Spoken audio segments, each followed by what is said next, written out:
here. We can't hear you at all. Can you speak into the microphone, please? I'll try to do better, thank you. I can't hear. It didn't work. Is it even on? Yes. All right, it brings us to our first agenda item from 8:35, 9 o'clock, Republic County Responsible Wind Energy Group. Who will be speaking in regards to this one? I guess I get to be the lucky one here this morning. Last week, it was brought to our attention that we need some open forums, some open meetings things.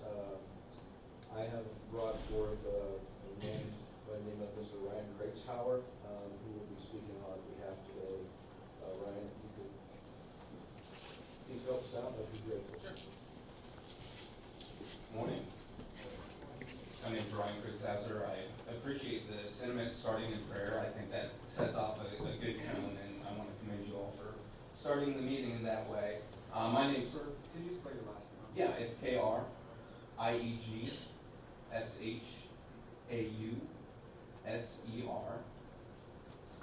Yep. My name is Ryan Kriegshauser. I'm an attorney from Olathe. Our practices in Topeka and Olathe, but we represent a number of counties. In particular, one of the counties that we represent is Jefferson County. And so I want to tell you a little story about Lake Perry. Lake Perry was built in 1964, and the Army Corps of Engineers explained that the county was going to get a lot of benefits from Lake Perry. Those benefits haven't come to fruition. There are a lot of parcels around Lake Perry, subdivisions, that are being sold off in tax sales. A lot of economic development was promised, and it just didn't come to pass. And the Army Corps of Engineers can be difficult to deal with, but here, 50 years later, Jefferson County is stuck with Lake Perry, and all the citizens in Jefferson County have to deal with that lake. Actually, it's interesting to be in this courtroom. I think the last time I was in this courtroom, I was prosecuting a case of securities fraud here in Belleville a number of years ago. And what's interesting about that is Kansas was one of the first states to pass securities laws. We beat the federal government. We passed our securities laws in 1911. And the reason those laws are in place is because here in Kansas, we had a lot of companies come to small communities, promise what they call the blue sky, everything in the blue sky. At first it was the railroads, and we had railroad settlements all across Kansas, and it turns out a lot of that prospecting, a lot of the things those companies said, they didn't come to pass. And Kansas was smart enough to come up with a structure for securities laws. Basically, if you go get investors, you can't make fraudulent representations, you can't make material omissions, and we beat the federal government, and the federal government came and said, hey, it's a pretty good idea, because companies will say things that aren't necessarily true.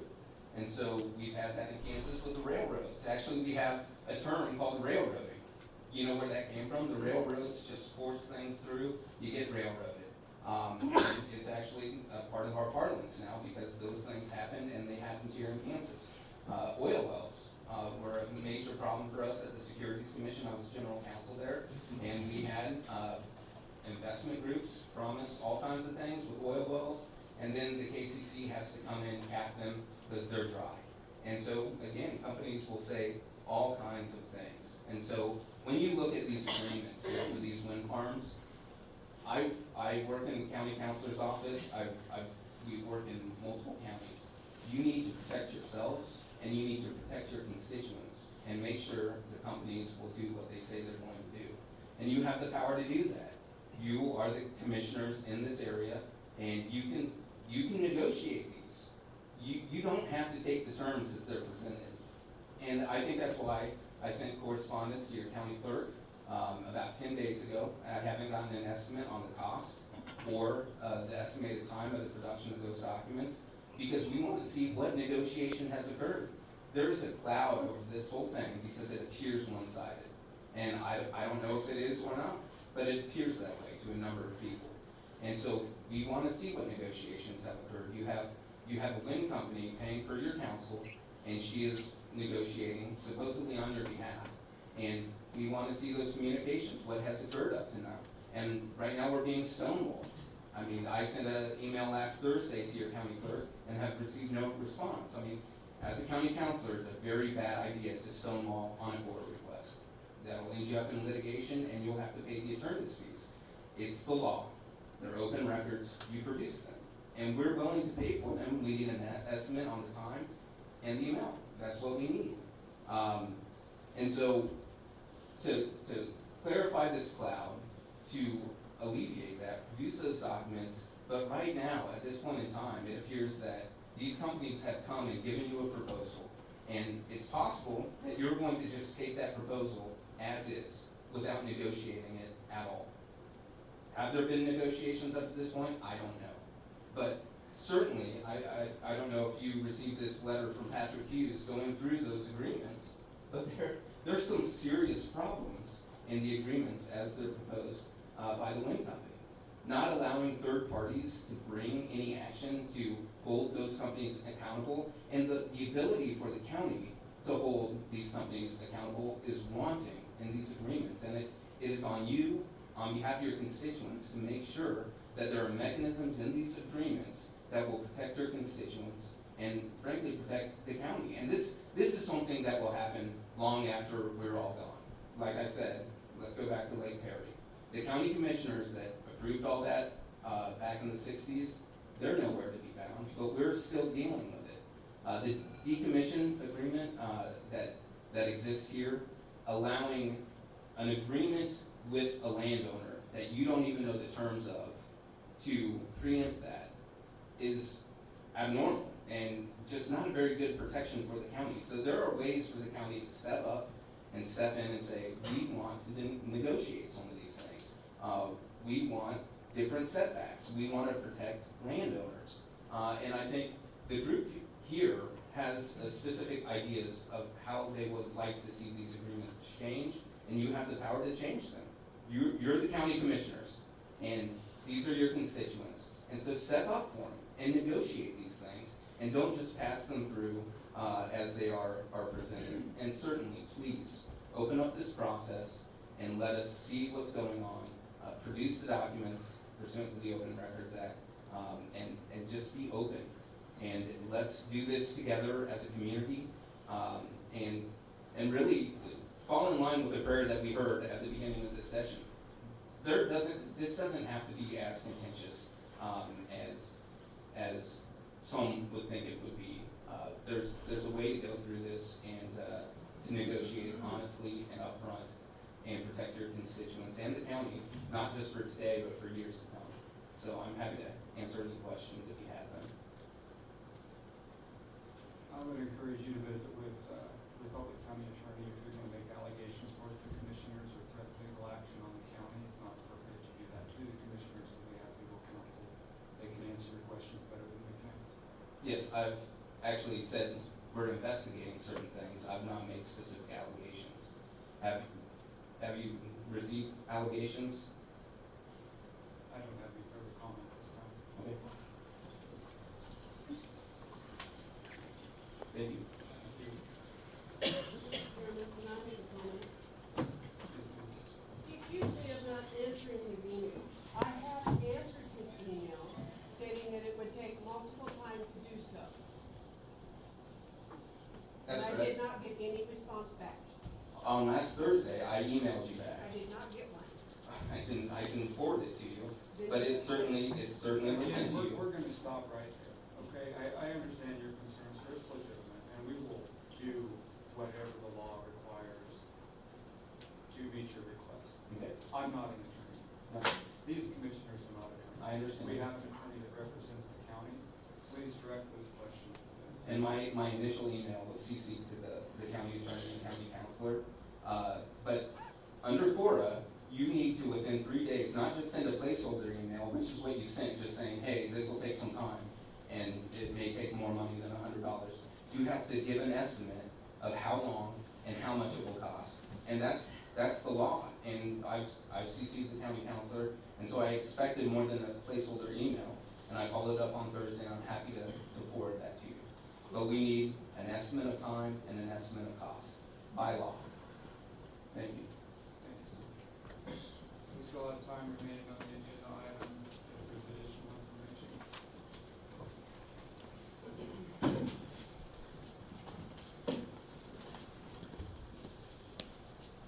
after these agreements have come out, you guys have asked for solutions. Even though over the past 6 months, we've tried our best to give solutions, but we have not known what you're negotiating because those agreements were done in executive session. So it was very difficult for us to give you solutions. When those agreements came out, a little over 2 weeks ago, you are now seeking solutions. So it's been very difficult for the citizens' part to go through those documents, but we have worked diligently to go through those documents, and we want to again highlight the things that we demand as citizens of this county to be put in there to protect the non-participants, because that is the goal of these agreements, is to protect the non-participants, and that is your job as county commissioners, to protect the health, safety, and welfare of the citizens of Republic County.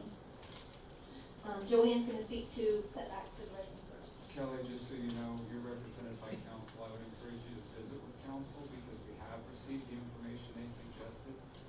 I don't know what feedback your council has been provided, but those recommendations have been discussed between attorneys, and some information may be implemented or has been implemented. Just so you understand. We just want to again reiterate exactly what those are, so there is absolutely no question what needs to be in those agreements. Okay, I guess I'm gonna talk about setbacks again. I've been bringing this up for the last 8 months. I do have to live in the middle of this. There are a lot of people who have to live in the middle of this, who either were not offered contracts or chose not to sign contracts because of the scope of the project or whatever their personal objections were. It is upon you, gentlemen, to make sure that those setbacks keep me safe, keep my family safe, keep the other residents, participating or non-participating, safe. 1,500 feet is the industry minimum. They tell us it's safe to farm underneath these, we can farm right up to the edge of it, but workers have to wear PPE within 1,500 feet of these towers. So is that really safe for us? So we are really asking you guys to reevaluate the 1,500 foot setbacks. You promised that it would not be 1,500 feet, it would be more than 1,500 feet. I'm going back to the World Health Organization that states 1.25 miles is what's healthy. Like, that's the minimum to keep people safe. We also want to see a larger setback for non-participating property lines to keep people and their property safe. Because that is the whole goal here, is to keep people safe. That is not being addressed with a 1,500 foot setback. I don't know any other way to say it. I've said it, and I've said it, and I've said it. And it appears that we have gone unheard at this point, and I just would ask you to reevaluate that. Any changes that you guys would renegotiate on these agreements that you have sent out. I would also ask that before anything is signed, because I know that that's what's on the agenda today, or so we assume. So any new contracts, new agreements with new language in it needs to be published first. So the public has the right to review all of that before any action is taken. And I think you guys know that. I think you gentlemen all know that. I just want to reiterate to Joanne, I saw on the website, county website, that there was a, for lack of better terms, a brochure put out there in regards to a safety manual. That is not an unredacted safety manual that was put on the Republic County website. I have seen an unredacted safety manual, and they're more like 200 plus pages. That is not an unredacted safety manual. Other counties, it is part of their regulations with wind energy that they get an unredacted safety manual, and that is not. And until we see that unredacted safety manual, we have no idea what that safe distance is. We can't take NextAir's word for it. We need to see the unredacted safety manual so we can see what that safety manual says is the safe distance from property line. Okay? Joanne and Jeff can't be out on their property working their cattle or fixing fence and be in an unsafe zone, what happens if something catastrophic happens to a non-participant on their property? Because we didn't do, you commissioners didn't do your due diligence to get an unredacted safety manual and see what the safe distance is. I'm also gonna speak on decommissioning. All along, you guys have been saying, private property, they can do whatever they want. Okay? You can do whatever you want on your private property as long as it doesn't intrude on another person's property. And with doing whatever you want on your private property, you have a responsibility. The county should not be involved with decommissioning at all. It should be between High Banks Wind and the landowner. Why is the county getting involved in a private property decision that landowner has made?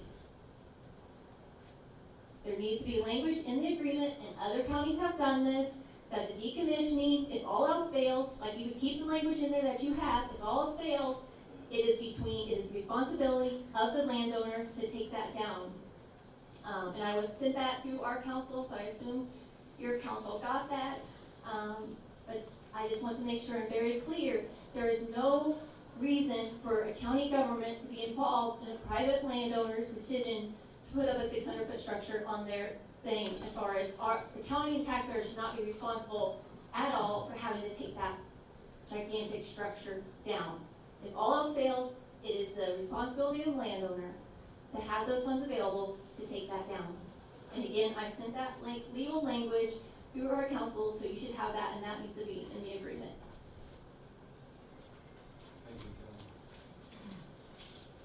Ms. Kelly, you did a good job there. For me, I've always been here, I've always told you, monetary losses amongst other landowners that are non-participating against the landowners that have, wind towers. No way should somebody else suffer any losses for the towers that are on their land. I mean, there just shouldn't be. So what I propose, what I would like to see, or our group would like to see, is that any of those monetary losses are between the landowner and the High Banks. The monetary losses suffered by agricultural products by fault of the High Banks wind farm is the liability of the landowner. Because they're the ones that are in bed with the company that's put this up. And there's a saying out there, you better know who you're in bed with. Well, they better sleep well, because they are in it together. There is no reason why Republic County taxpayers, these taxpayers right here, there's no reason why they should have to suffer that loss. That's between the developer and the landowner. Thank you, Mr. Holmes. In our efforts to provide ideas and potential solutions over the past several months, we've made several requests for studies, documents, etc. Many of those have not been met, and I'd like to just offer a brief review of what those are. One, an environmental impact study. I think specifically we've talked about bats multiple times, but whatever the species is, we have not seen a complete environmental study. Secondly, a net economic impact study. We know there are going to be negative impacts to this, like Lane just said, to farmers who aren't able to apply fungicide, for instance. We know that's a huge dollar amount, and we don't know the net economic impact of any of this. Third, legal review of conflict of interest. I believe it was 2 or 3 weeks ago when that was brought up. We were told 3 firms were asked to review it, 1 declined, and 2 you were waiting for 2. We haven't heard anything about the results of that review. And we certainly realize that there are an obvious appearance of conflict of interest. Fourth, as Kelly mentioned, unredacted safety manuals rather than a brochure posted online. And last, some proof of whether or not Nextera has ever paid property taxes in the United States. We were on winter lights, yes. We were asked that a couple weeks ago. The question was referred to Nextera's council. I don't believe anything has been brought up about that since. final digitized map of the, an interactive map of this project, which, we asked for a couple weeks ago too. So, in the spirit of openness and transparency, we would request that this project is delayed until all of our requests for information have been met.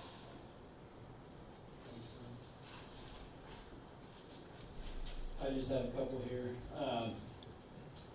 First of all, last week I talked about ADLS. Basically, that's a deal breaker for just about everybody in the county. That's pretty much the number one thing I'm asked about. When the agreements came out, 3 people asked me, is ADLS in there? I said, well, there is something that they have to, what's the language? Diligently pursue. I'd like to see a lawsuit on diligently pursuing something. I don't think that is a way to actually get this done. So boils down to no ADLS, no towers in Republic County. The other thing I'd like to talk about is the contribution agreement. Basically back in April, was one of the things we did. I spent hours upon hours coming up with the net economic study, basically showing how much the county would get, landowners would get, and it boiled down to that the developer would get 97% of the gross, and between the county and landowners would get 3%. You guys have the power to change that. $745,000 with no inflation escalator is a joke. Next year at this time, it will already, with 10% inflation, it's already 10% less than what it is at this point. We all know that money is tight in the county. I don't understand why we couldn't, in some form or fashion, negotiate that $745,000. There's been all kinds of numbers thrown out and figures done, but at a minimum, $8 million with a 5% escalation, or CPI inflation escalator, something more than the minimum that they have given to every other county. This will be the largest project in Kansas with the largest towers in Kansas, and we're getting Phoenix.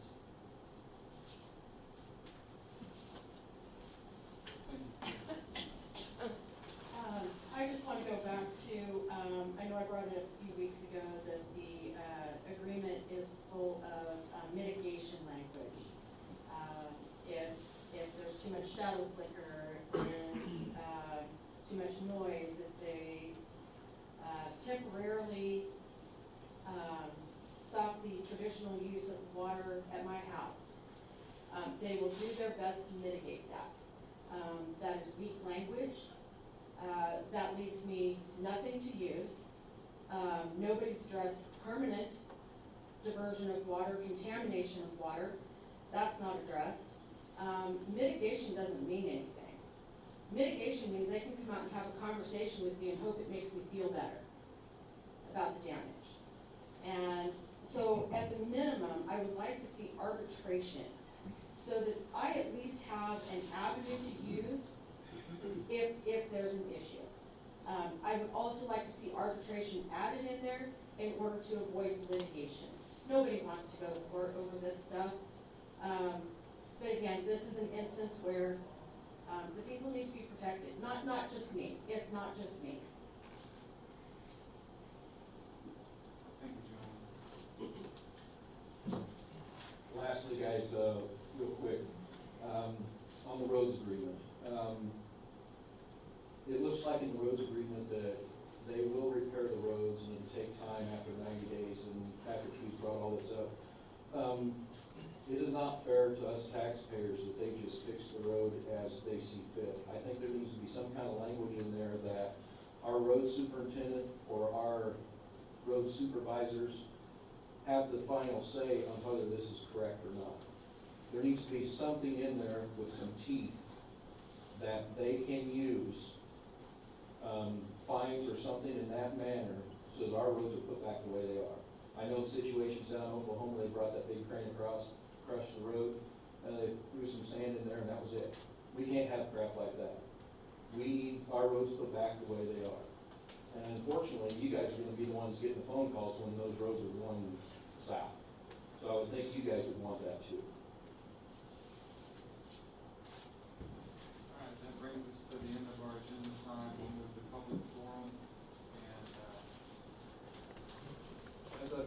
several weeks now in the public forum setting, you're here to address the commissioners, you're not here to address each other. I ask that you respect that. If you do not, you will be asked to leave and you will not be welcome back. We have went through it for several weeks or months where we just allow those to speak in any order in which they choose to do so.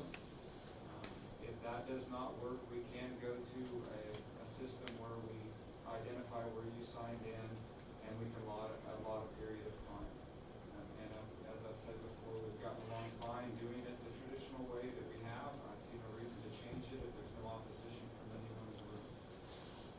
Seeing none, I'll open the floor to anyone who has discussions that they'd like to address the commissioners.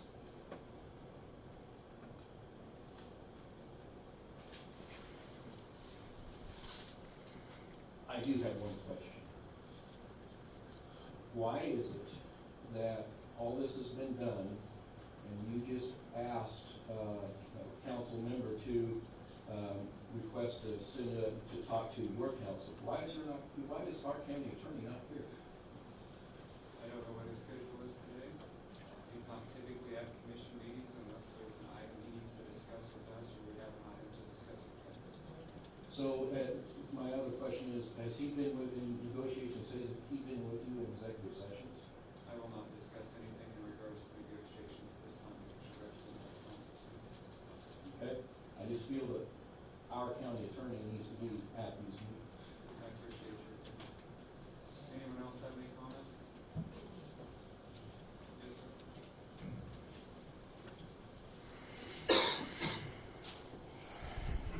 My name is Sid Schofield. We live east on Old 36. Some of you know where we live. We have a beautiful view to the east of our house, up on the hill. We go out there in the pasture and fly kites and have a view of animals. My shop is out here north of town. Have a beautiful view out of the east windows. Wonderful views in the morning, sometimes fog, different things, trees turn, look out there. The last thing I wanna see is look out there and see a bunch of windows go around and around. Just ruin the view, not just for me, but for lots of people. Look out and see all of that, hear and see those things. No, thank you. Thank you, sir.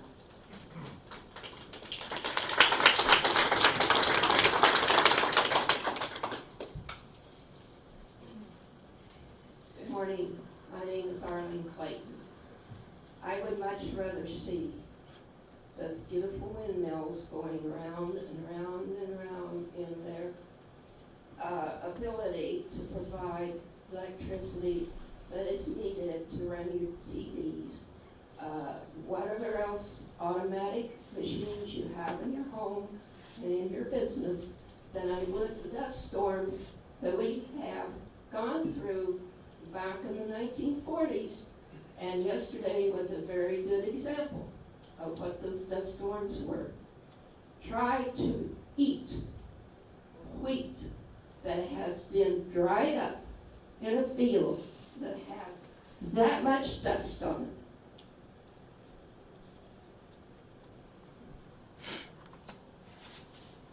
Anyone else have anything you'd like to share with him?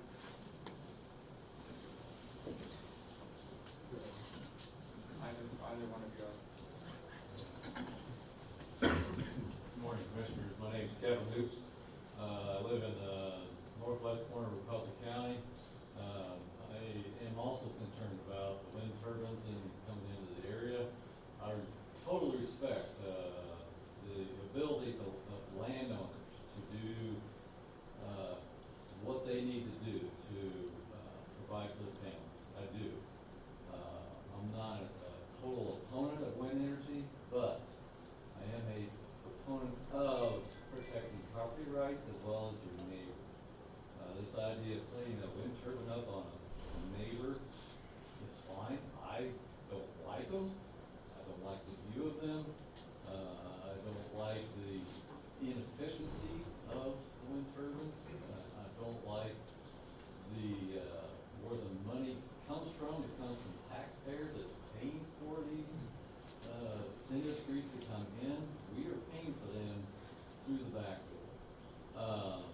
this whole idea of setbacks where a neighbor can put one up 1,500 feet, I can no longer put up a house, a barn, a bin, if it's under that 1,500 feet, and that's on my property. If that 1,500 feet doesn't go up to my property line, then I am influenced. That needs to go to property lines, not to existing buildings and structures, but to property lines. And that setback needs to be farther than 1,500 feet. This idea that 1,500 feet would restrict future development for local growers if you don't increase that setback. And that would affect taxes, future taxes for the county as well. Because a building gets taxed. These structures do not. Thank you, sir. The next gentleman.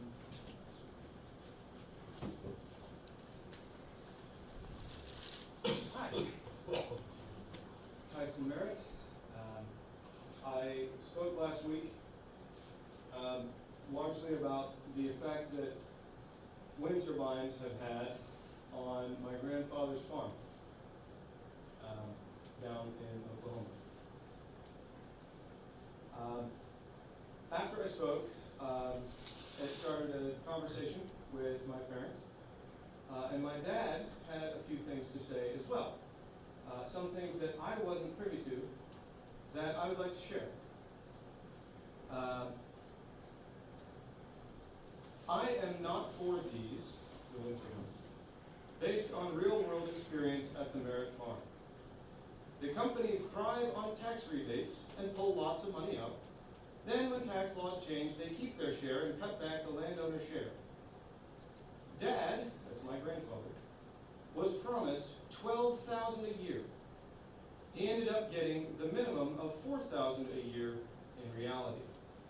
These may be a good idea for certain areas, but modern era robber barons screw it all up.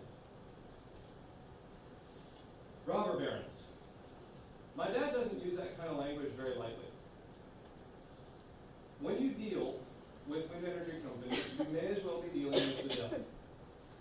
Every single agreement that you think you have, they will have an army of lawyers backing them up saying, no, you agreed to $4,000, not $12,000. To put this in perspective, the agreement that he's got is a 30-year agreement. That's the agreement that we have with the wind turbines on our property. 30 years. 30 years of $8,000 that we thought we could count on going missing. That's $250,000. There's no getting around $250,000 missing that you thought you could account for when you run a farm like ours. There's no getting around it. These sorts of companies, in the experience of my family, this is what they do. This is all they do. They get federal green energy grant money to keep them afloat, and they will see you and everyone in this room as nothing more than an item on a balance sheet. Now, when you have to pay somebody, and that goes on your balance sheet, where does that go? That's a liability. When they look at you, when they look on their balance sheet and they see Republic County, or they see any person in this room, they are looking at a liability to be mitigated. And there is no economic security in the sorts of deals that are going to be struck with wind energy companies. There is no security in it. Now, that's just my economic concern. I believe I raised the concern last week, and I'll raise it again, why not? It takes more energy to produce a wind turbine and maintain it than it ever produces in its lifetime. It's not an energy question. It's not really even a money question. It's a question of whether or not we're going to be a bunch of suckers. Because that's all that they're looking for. Thank you for your time.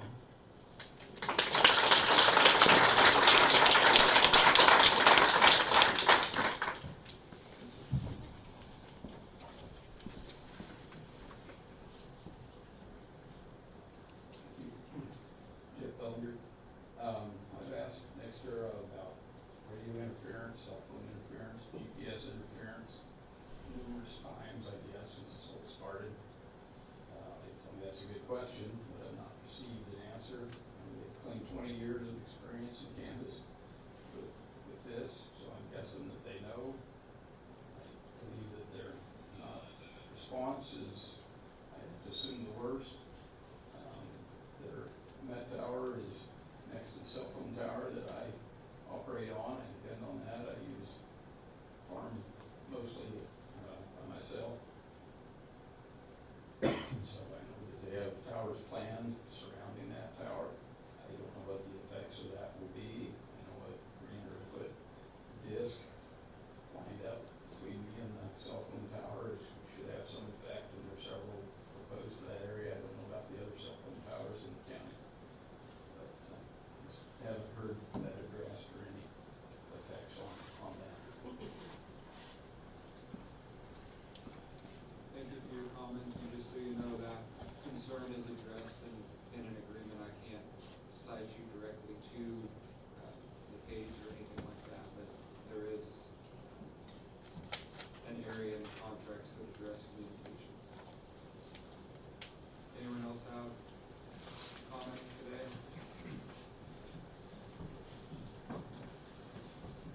I'm gonna add to what Jeff just said. It says, it's section 211B, where it talks about the communication. It says that the developer will utilize commercially reasonable measures to promptly investigate, address, and mitigate for the term and confirmed reports of repetitive interference with radio, television, wireless, or any other communication signals to any occupied primary residential dwelling in existence. Here's the thing. They can tell me they're gonna come out with a booster for my house so that we can get a signal. We farm over a wide area. If that booster doesn't cover me south of Narca, doesn't cover Jeff south of Narca, and he has an accident, he's out farming by himself and has an accident, and he can't call out to 911, and he can't call out to someone to come and help me, or to help him, who's responsible for that? How do you mitigate that? There's not enough mitigation for that. So this is extremely important to us, that we are able to, we finally, for the first time in our lives, about 6 months ago, were able to get internet service at our house. It wasn't on a dial-up phone at a kilobyte rate. I'm not even so much worried about that, but the communication is huge, where we are out there by ourselves, Jeff is out there farming by himself. If something happens and that communication is not available to him, who becomes responsible when he can't get out to 911? Thank you, ma'am.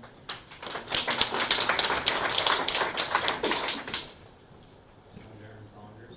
I'm on a volunteer fire department in the northwest part of the county that serves half the district in Kansas and half of it in Nebraska.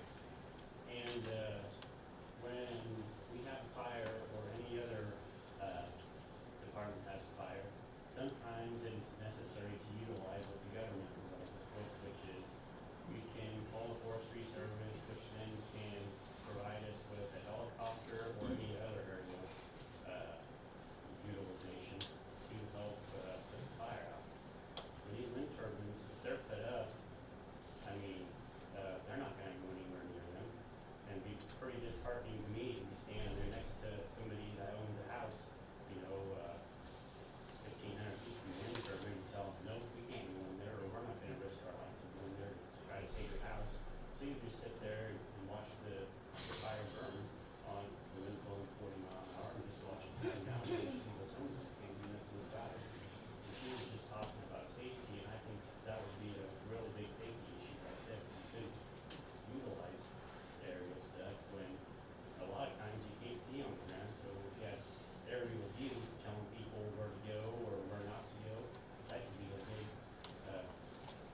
still puts that tower within 1,500 feet of my home. There's no difference between a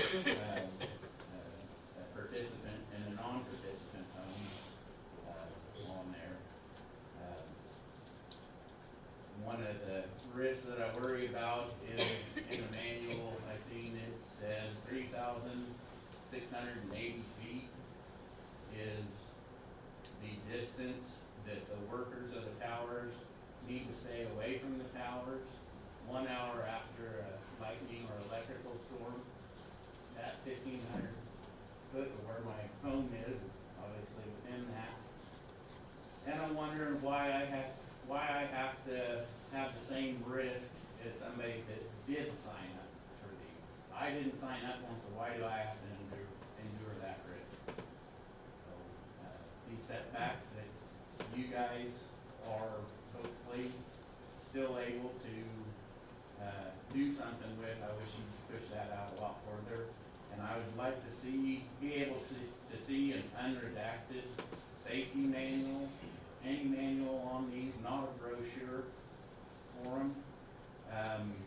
Because I'm gonna have to, God willing, 30, 40 years, I gotta live around these. How do I coexist with these things that they're coming in? Thank you.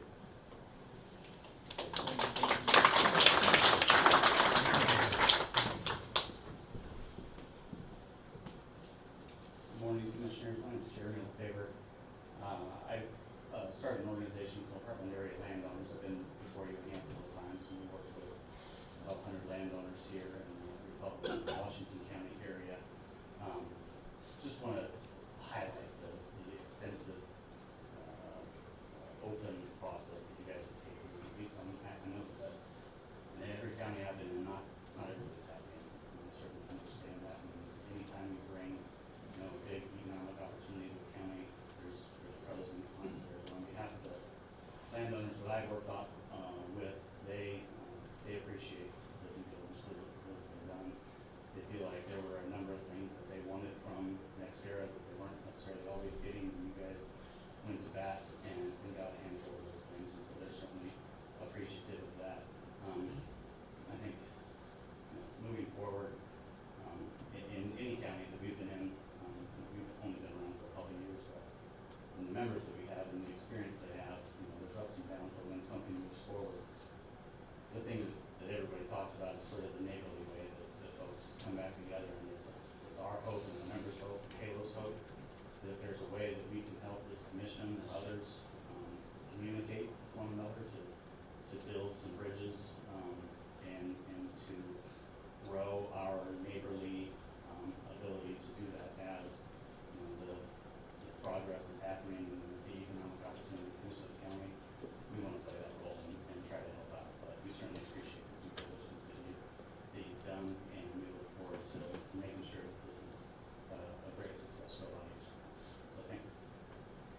Thank you for your comments. Is there anyone else that wishes to address the commission at this time? I'm Denise Gubb, and I just wondered what the economic development you think is going to bring into this community. Do you think these people, these workers that come in here, they're going to go down and get some stuff at So Country, or they're going to put business in at Rural Gas, or they're going to go to Keith Hub and get some concrete? All these people come in, and all they do is get gas here, and I don't think they're going to go down to Food Mart and buy an $8 carton of milk. They're going to go all the way to Salina, to Sam's Club, and they're going to buy up groceries for about 2 weeks, and then they're going to come home. They don't rent here. All they do is pay the utilities for the campers out there at the Rocky Pond. They're here for 2 years, 3 years maybe, and they're out of here. They don't bring kids into the school system. What is it going to do for our community? What is it going to put in here? The people that live here, when these things go up, want to move. I, for one, don't really want to stay in the community with a bunch of these wind turbines. I've already talked to people that are wanting to move. They don't want to settle here. So how is this going to bring people in to this community when the people that already live here don't want to live here? Thank you. I'm going to go up for a second.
guess that will these things happen. You don't have to guess how it will help on recruitment or something. We know it happens in the 20-year history.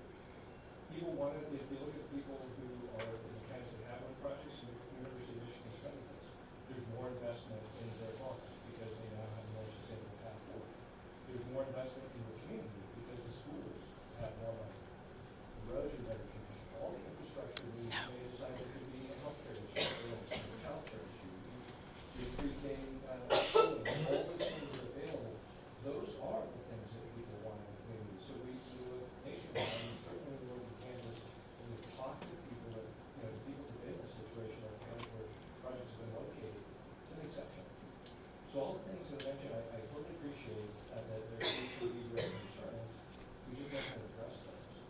And I think the vigorous nature of the discussion related to these agreements is, I'd even argue goes beyond what is even would be necessary for protection because they're exceptionally robust. So the things that people have concerns about have more than been addressed, but the impacts, the positive impacts to the community, we don't have to guess whether that may not happen or know that. If you're talking to the wind project that generates big price, it's exceptional. I know it's difficult because we're at that point, and I've seen this, I've worked on most projects in Kansas, we're at that point. People who are not happy with us are not going to be happy regardless of what we do with the agreements, unless it kills the project. We understand that.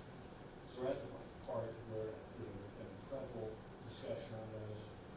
We know what happens in Kansas and Richmond projects, and I just want to say that from that, I appreciate your time, I appreciate it, so people that participate in the process and before that should be. Thank you for your comments, sir. We have about 5 minutes before the end of public forum. Can I have everyone here stand up if you have concerns with this project? I want you three to remember, we live here, we work here, our quality of life is not for sale at any price.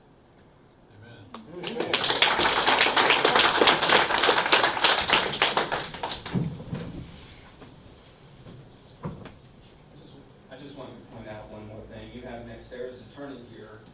You got on me because your county counselor wasn't here. I sent correspondence, CC'd your county counselor, and here NextEra's attorney is speaking to you without a county counselor. And is Tricia Both here? Nope. So what's good for the goose is good for the gander. If you're gonna get on me about this and not having your county counselor here, I think you need to do it to the other side too. I did not hear Amen.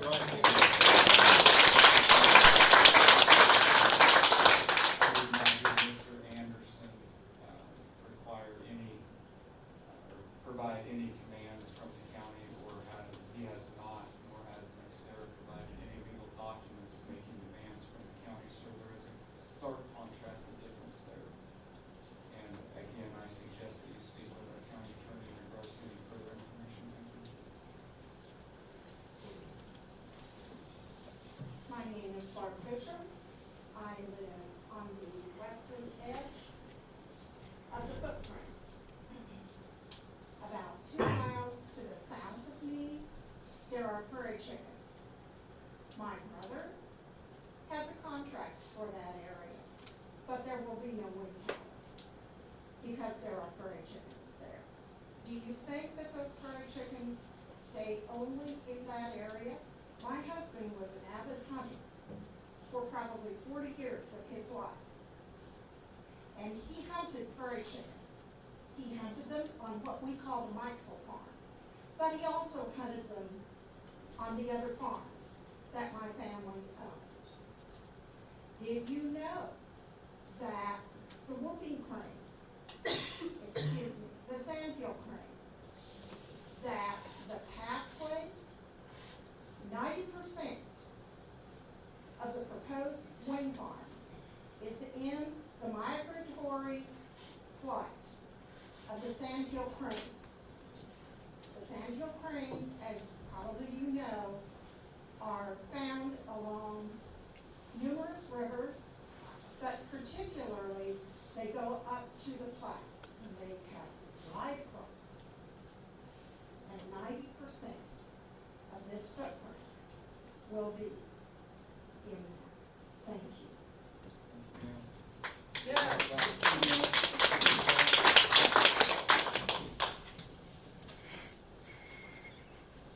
Annette Brandhart, I appreciate what Barb was saying, but she got it just a little bit wrong. It is the hooping crane that 90% of the area, the hooping cranes cross twice a year.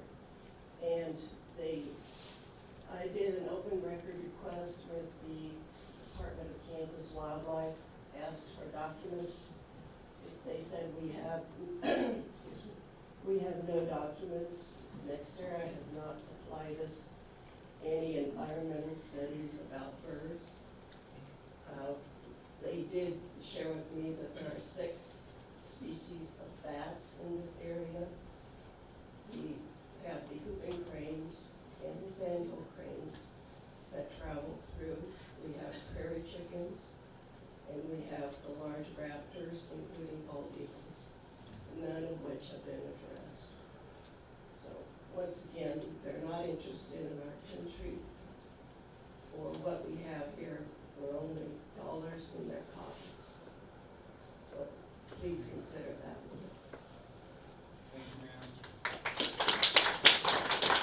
Conclusion of our public forum time. Our next agenda item is a proposed NextEra wind farm project. At this time, I'm going to make a motion